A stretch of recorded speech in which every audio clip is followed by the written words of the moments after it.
50-50 कोस दूर जब कोई रिश्वत लेता है तो सब कहते हैं मतले वरना गब्बर आ जाएगा।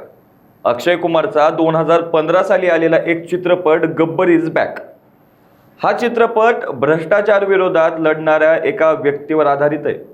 तो गब्बर नावाचा स्वयंभू न्यायकर्ता बनून भ्रष्ट सरकारी अधिकाऱ्यांना शिक्षा करतो आणि आपली अँटी करप्शन फोर्स तयार करतो। असाच एक गब्बर आता आपल्या बीड जिल्ह्यात असायला हवा, कारण सध्या बीड जिल्ह्यात भ्रष्टाचार जरा जास्तच मान वर काढतोय। नमस्कार, मी आहे बालाजी शिंदे आणि तुम्ही पाहताय लोकाशा टीव्ही। कोरोना काळात व त्याआधी बीड जिल्ह्यातील बांधकाम कामगार विभागात मृत कामगारांना जिवंत दाखवून त्यांच्या नावे अनुदान दिल्याचा मोठा घोटाळा उघडकीस आला होता। 10 वर्षांपूर्वी मरण पावलेल्या व्यक्तीला नगर परिषदेतील अधिकाऱ्यांनी जिवंत दाखवून त्याने चक्क 100 दिवस काम केल्याचे कागदोपत्री दाखवले। त्यानंतर त्याच व्यक्तीला पुन्हा मृत दाखवून त्याच्या कुटुंबियांना 2,30,000 रुपयांचं अनुदान मिळवून दिल्याचा दावा भाजप आमदार सुरेश धस यांनी विधानसभेत केलाय। बीड जिल्ह्यात अशी 100 प्रकरणं समोर आली आहेत। आणखी एवढीच प्रकरण घडल्याचा अंदाज आहे। काही कामगार हे बुर्ज खलिफा आणि व्हाईट हाऊस मध्ये काम करून आल्याचे देखील नगर परिषदेच्या रेकॉर्डवर नोंदी आहेत। या घोटाळ्याची व्याप्ती लक्षात घेता सचिव स्तरावरील अधिकाऱ्याची नियुक्ती करून चौकशी करावी, तसेच दोषी अधिकाऱ्यांकडून घोटाळा झालेली कोट्यावधीची रक्कम वसूल करावी अशी मागणी ही सुरेश धस यांनी केली आहे। विधिमंडळाच्या अर्थसंकल्पीय अधिवेशनात आमदार सुरेश धस यांनी लक्षवेधीच्या माध्यमातून बीडमधील बांधकाम कामगार विभागातील हा घोटाळा चव्हाट्यावर आणला। 2020 ते 2026 दरम्यानच्या अर्जांमध्ये मृत व्यक्तींना जिवंत दाखवून 100 दिवस काम केल्याचे घोषणापत्र दिल्याचे आणि पुन्हा मृत दाखवून वारसांना सुमारे 2,30,000 रुपयांचं अनुदान दिल्याचं उघड झाले। 2013 मध्ये मृत झालेल्या व्यक्तीला 2023 मध्ये कामगार दाखवण्याचा प्रताप ही नगरपंचायत, नगर परिषद, नगरपालिका आणि काही ग्रामपंचायतीमध्ये सुद्धा घडलाय। अशा 100 ते 200 संशयास्पद प्रकरणांसह काही नोंदींमध्ये व्हाईट हाऊस व बुर्ज खलिफा येथे काम केल्याचंही दाखवलं गेलंय। हा प्रकार कोट्यावधींचा घोटाळा असून बोगस कागदपत्रे व अधिकाऱ्यांच्या संगनमताची शक्यता लक्षात घेता सचिव स्तरावर स्वतंत्र चौकशी, दोषींवर गुन्हे आणि संपूर्ण रकमेची वसुली केली जावी।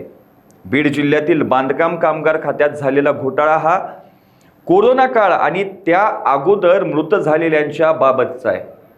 त्या काळात मृत झालेले लोक परत जिवंत झाले आणि त्यांनी काम सुद्धा केले। त्यांना तसे प्रमाणपत्र सुद्धा दिले गेले।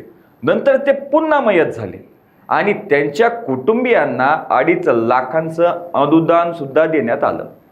2013 मध्ये मृत झालेल्या व्यक्तीला अंबाजोगाई नगर परिषदेने मृत्यू प्रमाणपत्र सुद्धा दिलं। त्यानंतर त्यांनी त्याच व्यक्तीला 10 वर्षांनी म्हणजे 2023 मध्ये 100 दिवस एका व्यक्तीकडे कामाला होते अशी नोंद सुद्धा केली गेली। कामगार म्हणून त्यांनी ऑनलाईन पोर्टल मध्ये सुद्धा नोंद केली आहे। कमलाकर मोडेगावकर या मृत झालेल्या व्यक्तीच्या नावे त्यांचे स्वयंघोषणापत्रही दिले की मी कामाला होतो।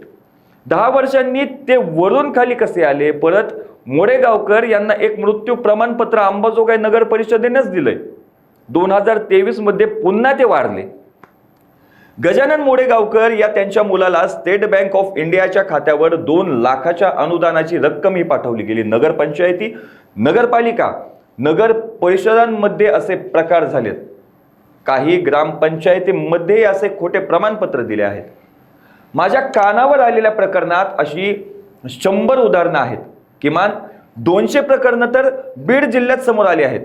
या घोटाळ्याच्या चौकशीसाठी सचिव स्तराच्या अधिकाऱ्याची समिती नेमून चौकशी करावी। 1.5 लाख कामगारांची बीडमध्ये नोंद आहे। 1.5 लाख हे गंभीर प्रकरण असून 200 प्रकरणात 2,30,000 प्रत्येकी असा हा मोठा घोटाळा झाला असल्याचं सुरेश धस यांनी सभागृहात मांडलंय।